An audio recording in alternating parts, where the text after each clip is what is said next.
Non, ce ne sont pas des étudiants caméramans, mais des étudiants vidéastes. Un vidéaste, c'est un journaliste qui, en plus d'écrire son texte et de réaliser des entrevues, assure lui-même le tournage et le montage de son reportage. Des vidéastes, il en existe de plus en plus, surtout dans les régions où les stations de télé n'ont pas nécessairement les moyens d'embaucher toute une équipe. Radio-Canada compte déjà une vingtaine de vidéastes en Ontario et dans l'Est du Québec.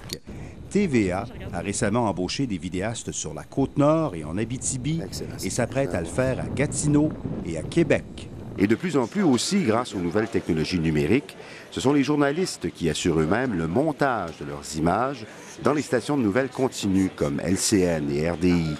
Par exemple, au nouveau centre de l'information de Radio-Canada à Montréal, les cassettes sur ruban n'existent pratiquement plus. Elles ont été remplacées par les 0 et les 1 des ordinateurs. On travaille maintenant pratiquement plus avec des cassettes, sauf pour des raisons de sécurité ou pour le tournage. Mais quand les reporters reviennent, ils numérisent leur système pour pouvoir monter avec. Et nous, tous nos items qui rentrent de l'extérieur du pays, moi je m'occupe du bulletin international, donc tout ça, ça rentre sur des serveurs numériques. Des images de l'Irak? Les images des inspecteurs de l'Irak aujourd'hui. Si j'avais pu avoir ça, moi, ça aurait été formidable. Un peu ça, plus à la dure. Le film d'abord, le gros ruban 2 pouces après. Mais effectivement, tu apprends rapidement que tu peux pas écrire, ou bien tu tournes tes images parce que tu veux dire quelque chose, ou bien tu les as tournées puis tu écris en fonction de ce que tu as tourné. C'est un ou l'autre. Si on a fait cette fusion, c'est pour avoir des économies d'échelle. On les voit nulle part. On augmente le personnel, on augmente les dépenses. C'est pas comme ça qu'on va arriver. Une bonne nouvelle pour les travailleurs. Au canal Nouvelle LCN de TVA à Montréal, tous les rédacteurs, les journalistes, les chefs de pupitre et même les lecteurs sont appelés à faire du montage. C'est ce qu'on recherche d'abord. Ça fait partie du profil qu'on recherche dans les stations de nouvelles en continu, comme la nôtre, LCN. Alors, c'est vraiment d'avoir le journaliste le plus complet possible. Puis on n'est pas nombreux, hein, tu l'as vu là ici, on n'est pas nombreux. Donc, c'est pas vrai que ça nous prend un monteur, un journaliste, un rédacteur, un ci, un ça. On a besoin des personnes, des journalistes très complets dans leur métier. OK, Vincent, j'aurais besoin d'un top net sur l'Irak. Il faut que tu me sortes les événements de la journée parce que là, j'ai rien là-dessus. Il faut être au courant minimalement d'à peu près tous les sujets dont on peut être amené à traiter, qu'on peut être amené à traiter. Donc, si on te demande un ESU, tu sais déjà tu as déjà une idée de ce qu'il faut que tu montres aux gens. Si c'est un attentat, par exemple, bien là, il faut que tu montres l'endroit de l'attentat rapidement, que tu choisisses des plans variés, tout ça. Bon, ça arrive souvent qu'on nous demande de travailler à la seconde près. En fait, avec la pratique, tu développes une confiance, tu sais que tu vas être capable de le faire. Et bon, c'est stressant, oui, mais ça dure quelques secondes, puis après ça, ben c'est fini. En 1986, une étude menée par Statistique Canada... Consciente de la nouvelle tendance, la Cité collégiale d'Ottawa offre depuis 2002 une formation de caméraman et de monteur à ses futurs journalistes. À notre connaissance, il s'agit du seul programme du genre au Canada. Ces étudiants pionniers ne veulent pas nécessairement devenir vidéastes plus tard, mais ils sont d'avis qu'apprendre à tourner et à monter, ça fera d'eux de meilleurs journalistes. Bien, c'est sûr, parce que quand tu sais c'est quoi tout le procédé pour arriver au produit final, tu peux mieux préparer tes questions, puis tu as une idée, ça va avoir l'air de quoi en bout de ligne. Tu vois quelle image tu vas aller chercher, pour quel extrait, puis comment tu vas l'imager. Fait que ça va être sûrement plus facile de dire à ton caméraman, OK, j'aimerais ça, cet angle-là, cette façon-là. C'est nos profs qui nous en parlent qu'en région, certaines stations ont fait tout, d'autres stations ont fait juste le métier de journaliste. Mais effectivement, les employeurs aiment ça qu'on connaisse tout. Ça aide aussi quand j'écris mon texte et je vois les images dans ma tête que je veux, plus que si j'avais juste appris à écrire un texte puis pas à filmer mes propres images. Trippant. J'ai tellement aimé faire du montage. Je me suis vraiment rendu compte que c'est surtout ça que j'aimais plus en journalisme, faire mon propre topo, filmer mes images, faire ma voix, puis mettre mes images sur ma voix, puis en fait, je vois vraiment mon travail final en dernier. Là. Trippé. Ce qui m'a plus étonné, c'est que c'est vraiment dur physiquement de se retrouver tout seul sur le terrain, puis avec nos grosses caméras, puis essayer d'être stable, puis se promener partout, puis courir après la nouvelle. C'est vraiment ça que j'ai trouvé le plus difficile. Est-ce que tu aimais ça quand même? Oui, c'est vraiment le fun. Après, c'est mon topo. Il n'y a rien, j'ai tout choisi, là. C'est tout mon petit bébé à moi. Toi, il faut que tu penses comme sur le champ à tes questions, qui tu veux rencontrer. Fait que c'est vraiment, là, c'est tout le temps, là, tu peux pas juste prendre une seconde puis dire je veux relaxer, là. Fait que c'est vraiment dans l'action. Fait que c'est pour ça que je trouve ça le fun. C'est beaucoup de travail en dehors de la caméra, beaucoup de montage, tout rejoindre nos intervenants, c'est pas évident.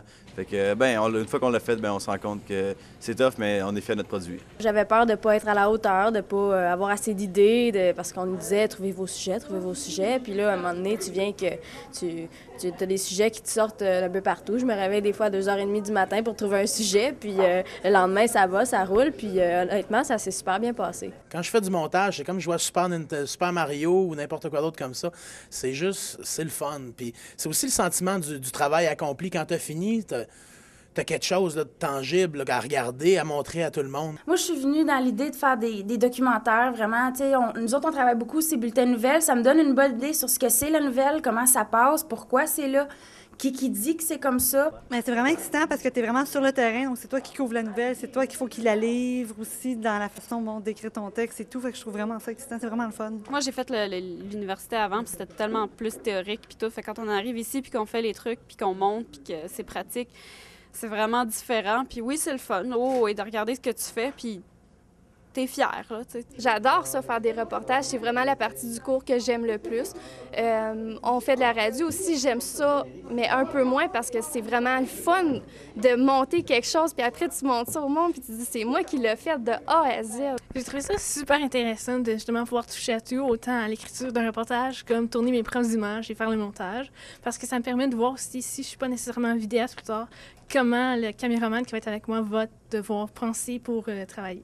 J'ai trouvé le montage pas si difficile que ça, parce que dans le fond, le montage, ça va être facile ou difficile dépendamment de comment est-ce que tu as fait au tournage. Donc, ça, les bons extraits, les bons pleins sons, tu arrives au montage, puis tu sais déjà qu'est-ce que tu fais. C'est super le fun d'aller sur le terrain, vraiment faire. C'est toi qui fais tes histoires, c'est toi qui trouves tes moyens de les faire, c'est toi qui trouves tes intervenants, qui te débrouillent avec toi-même. Tu t'es pitché là-dedans un peu, puis tu vas réserver ta cam, puis tu pars, puis tu t'en vas filmer, puis vraiment, là, c'est génial. C'était magique. C'est comme faire un petit film soi-même. C'est extraordinaire. Ça démystifie ce qu'on voit à la télé. On voit qu'on est capable de le faire soi-même, de rapporter des faits et puis de les imager. Il n'y a pas de mots. Au début, je capotais un peu parce que j'étais pas super bon en informatique, mais à force d'en faire, ça commence à embarquer, puis là, tu commences à aller plus vite, puis maintenant, tu le pognes, puis plus tu le pognes, plus t'aimes ça, plus t'as le goût d'en faire, plus t'as le goût d'en faire, plus c'est le fun.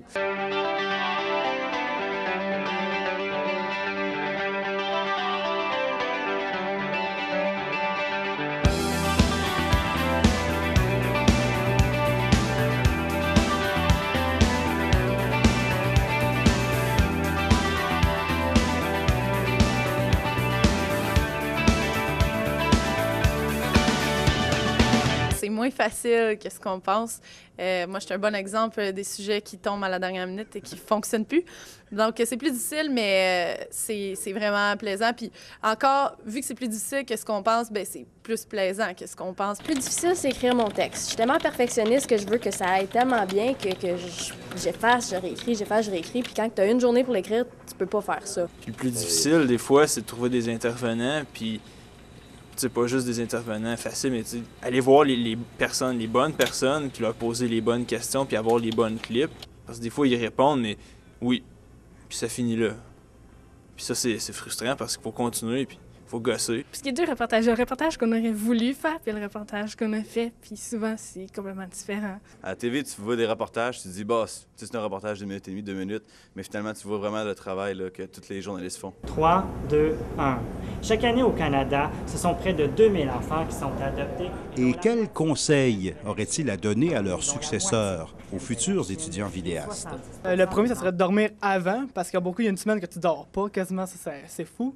Sinon, se préparer une liste de sujets comme tout le monde, puis je dirais être passionné par son sujet, parce que c'est là que tu te rends compte que, que j'ai telle idée, faire telle image, c'est être passionné par le sujet. À chaque fois qu'il y a une image que t'aimes, continue toujours de filmer un 5 secondes de plus que tu filmerais normalement parce qu'on se retrouve tout le temps comme à s'arracher les cheveux sur la tête au montage parce qu'on n'a pas assez d'images stables, puis vraiment là, le tourner le plus d'images possible. C'est important justement d'aller tourner des bonnes images puis d'être sûr d'avoir tout sur tous les angles parce que quand arrivé au montage, on se rend compte des fois « Ah, j'aurais dû faire ça, j'aurais dû prendre telle image », puis là, ben on est déçu. Des fois, on n'a pas le temps de retourner. Ce qui est dur, c'est d'avoir des belles images, là. Je veux dire, ça a l'air beau sur le coup, là, puis tu le réécoutes après, puis c'est plate, là, puis tu n'as pas assez ou c'est tout le temps la même affaire. Bien, de bien se préparer, d'être sûr que leur équipement fonctionne convenablement avant de partir en topo, parce que c'est pas évident tout le temps retourner sur les lieux de notre reportage. À part ça, bien aussi bien cadrer les images, de ne pas faire trop d'erreurs, parce que c'est souvent ça qu'on en remarque au reportage. Aussi, de te trouver une tonne de sujets. Puis même à ça, on n'en a jamais assez. Selon moi, qui essaie de se prendre quand même assez à l'avance pour des sujets, parce que souvent, à la dernière minute, les sujets peuvent tomber à l'eau. Puis sans plan de B, sans backup, des fois, ça peut aller vraiment mal. Ne pas se prendre à la dernière minute, essayer de céduler ses entrevues par téléphone avant, 1 ou 2 journées avant. Puis avoir du plaisir, puis aimer ça, aimer son sujet, je pense que c'est le meilleur conseil. On relaxe, on respire, puis on rit, ça va mieux. Vérifiez les batteries de la caméra avant de partir. Comme ça, vous n'allez pas être pris en plein milieu d'un tournage, plus de batterie. Et puis aussi de vérifier les micros avant de partir parce que on a beau avoir de belles images, mais sans un bon son, c'est vraiment très, très désagréable. C'est même que si t'es gêné, même si tu trouves ça plus dur, c'est de te donner un coup de pied dans le derrière et de dire « OK, j'y vais, j'ai pas le choix, il faut que j'y aille ». Ça prend du guts, faut que tu fonces. Faut que tu fonces. Quand ils te disent non, tu vas en avoir un autre. Jusqu'à temps qu'il y en a un qui te dise oui, tu continues, puis tu vas finir par l'avoir ton intervenant. Le petit piton rouge là, sur la caméra, record, faut pas l'oublier. Filmer plus d'images qu'il faut parce qu'il en manque toujours quand on fait le montage. À chaque fois, il n'y a pas assez d'images, puis ça fait chier. Pensez pas venir ici, puis que vous allez être un big shot, puis que vous allez sortir d'ici dans le top là, des journalistes. Là, faut que tu apprennes à partir de très creux pour monter. Comme. Ben, de pas lâcher, puis de boire beaucoup de café quand il se lève le matin. Là. Comme moi, j'ai fait. Pourquoi? Parce que les journées sont longues? Ah, les journées sont vraiment longues, là. C'est pas rare qu'on est une dizaine ici et passer 10 heures, là, à faire du montage. Mais on aime ça, fait que c'est le fun. Prise 1, prise 1, dans 3, 2, 1. Les étudiants inscrits en journalisme électronique à la Cité collégiale d'Ottawa doivent aussi apprendre à se filmer eux-mêmes, ce qui n'est pas toujours évident au début. Take 2. Take 2. Les coûts de ces colloques représentent une goutte d'eau dans l'océan des revenus d'Hydro-Québec. Mais l'accumulation de nouveaux souverains au bout. On parle de la nécessité de garder les soldats là. Les coûts de ces colloques représentent une seule goutte d'eau dans le... Les coûts de ces colloques font quoi, les colloques? Kelly Leonardo pour Radio-Canada à Mystique, au Connecticut. Michael Ouellet, TVA, au Palais de justice de Gatineau. Ah! Ça va? Ouais, papa. Le discours de George Bush va parfaitement dans le sens de sa doctrine, c'est-à-dire agir de façon préventive. C'est quoi après? Le discours de George Bush va parfaitement. C'est la première fois qu'il y a un tel délai entre un meurtre et une accusation. C'est la première fois qu'il y a un tel délai entre le meurtre. Avec cette sentence de 30 mois de détention, 2 ans et demi, c'est donc dans un pénitencier. Ouais, c'est ça. Ouais, c'est bien beau de moi. Il poursuit d'ailleurs ses pressions. Fait non, c'était pas bon, je recommence. Prise 4. Monique. Je vais reprendre ça. Monique Gagnon-Fournier va comparaître... Ah, trop vite. Monique Gagnon-Fournier. Monique Gagnon-Fournier va comparaître de nouveau le 17 avril. Ah. Il poursuit d'ailleurs ses pressions sur le Congrès afin... XU. Sébastien Lepage, TVA, au Palais de justice de Gatineau.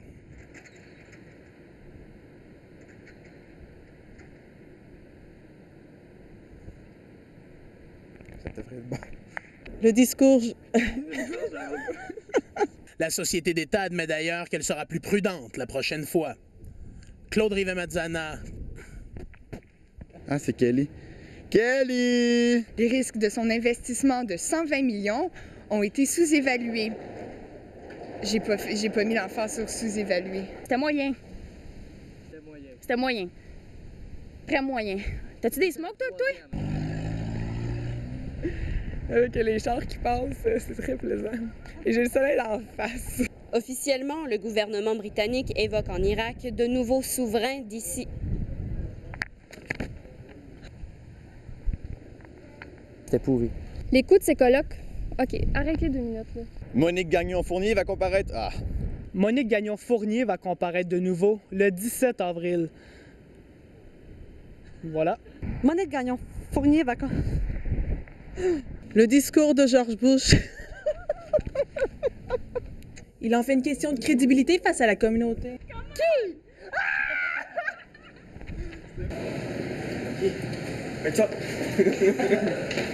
Les coûts de ces colloques représentent... Les coûts de ces colloques représentent une goutte d'eau. Le discours de George Bush va parfaitement dans le sens de son discours, c'est-à-dire... Moi, j'ai été ravi d'apprendre qu'on avait développé le programme à la Cité collégiale justement en tenant compte de ce qui s'en vient, plutôt que d'être souvent, comme ça a été le cas antérieurement dans le milieu de l'éducation, à la remorque de l'industrie. L'industrie, c'est inévitable, elle est partie par là. Le journaliste, de plus en plus, va être appelé à s'organiser tout seul et à être le maître, le seul maître après Dieu de son reportage. Il faut s'amuser, il faut en mettre, il faut être passionné, il faut mordre dedans. Et c'est ça qui va donner un résultat passionnant dans lequel on a le goût de mordre. Puis je dirais aussi que c'est l'avenir. Je ne sais pas si... est-ce que vous enseignez comment tourner aussi des images? Oui. Ah ben ça, c'est encore mieux, je te dirais. Toi, est-ce que tu veux être vidéaste plus tard? Pas mal plus faire mes affaires moi-même que dire à quelqu'un « tourne ça pour moi ». Oui, vraiment. Si je pourrais être journaliste, je veux avoir l'opportunité d'aller tourner mes propres choses. Je trouve que c'est important, j'ai la formation qui va avec, fait que pourquoi pas, j'ai pas fait ça pour rien. Et ça m'a même donné l'envie d'aller plus loin, de travailler sur des documentaires. Je compte peut-être plus me diriger du côté de la radio, mais je suis contente d'avoir cette formation-là puis ce bagage-là. C'est une expérience, en tout cas, vraiment intéressante, puis peu importe ce qui arrive après, moi, je sais que je vais avoir appris énormément ici, fait que c'est vraiment le fun. Toi, est-ce que tu aimerais ça être vidéaste plus tard? Ah ouais. Ouais. En fait, je pense que le métier qu'on fait, c'est le plus beau. C'est un rêve qui commence dans une vie. On en a tous des rêves. Puis celui-là, le rêve de réussir une carrière, c'est exigeant. Parce qu'un rêve, on le voit, il se précise juste au fur et à mesure. Et je pense que ça vaut la peine de travailler fort, y mettre beaucoup de rigueur, la crédibilité vient avec. Et puis surtout, il faut persister puis pas se décourager parce que c'est pas facile. C'est pas tout le monde aujourd'hui qui a la chance que moi j'ai eu, par exemple, quand j'ai commencé dans le métier dans lequel j'ai été très gâté et dans lequel je continue d'être extrêmement gâté, mais dans lequel j'ai bien du plaisir. Bonne chance puis lâchez pas. Soyez fiers de ce que vous avez fait. Je suis sûr que c'est très, très bon. On n'est pas journaliste du jour au lendemain. Il faut commencer quelque part. Donc, c'est un début. Je suis sûr que votre début est excellent. Soyez fiers de ce que vous avez fait et continuez à travailler très fort. C'est la seule façon d'y arriver. Et qu'il se retrouve vidéaste, journaliste, chef de pupitre ou lecteur à la télévision, souvenez-vous bien de ces visages. Ce sont eux qui seront témoins de l'histoire et qui, par leur reportage, nous la raconteront. Ici Daniel Tremblay pour la Cité collégiale à Ottawa.